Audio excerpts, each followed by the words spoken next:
બધાને એવું છે કે વરસાદ આવી ગયો છે એટલે હવે કેરી પૂરી હવે નહીં મળે. કેટલો ટાઈમ હજી કેરી આવશે? કેતો હોય છે કેસર, પણ હોતી નથી. ઓળખાય કેવી રીતે કે આ કેસર કેરી?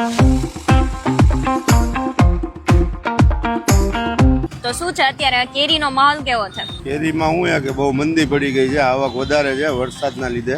આવક વધે ને એટલે ભાવ ઘટી ગયા છે. 4-5 દી પહેલા હતા 150 રૂપિયા, અત્યારે 250 ની બે, 120 રૂપિયા, 100 રૂપિયા જેવી કેરી. એટલે બધાને એવું છે કે વરસાદ આવી ગયો છે એટલે હવે કેરી પૂરી હવે નહીં મળે. ના ના, માલ દોમ છે બેન. ઓકે, એટલે કોઈને વાંધો આવે એવું નથી ને? ના, નાના માણસો ખાઈ શકશે. હજી તો 80-100 રૂપિયાની કિલો થાય સારી કેરી. કેટલો ટાઈમ હજી કેરી આવશે?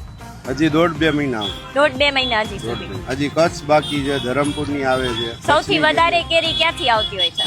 સૌથી વધારે અહીંથી તાલાળાથી આવે ને એના પછી ધરમપુર થી આવે, કચ્છ થી આવે. સૌથી વધારે અત્યારે કઈ કેરી વેચાય છે? લોકપ્રિય કેરી તો આ જ છે કેસર, બીજી એકઈ. પણ કેસરમાં ઘણીવાર એવું થતું હોય કે કેતો હોય છે કેસર પણ હોતી નથી, તો ઈ કેવી રીતે ખબર પડે કે આ કેસર કેરી છે? માણસો ઓળખતા હોય ને એ વસ્તુ કેસર જ. આનો આકાર જો ને આવી રીતના હોય. હા, આખી ગોળ આવે ને એ હાફૂસ આવે ને લાંબી ઓલી બદામ આવે, તોતાપરી આવે. કેસર આને કહેવાય. સુગંધથી એને ખબર પડી જાય? સુગંધી પડી.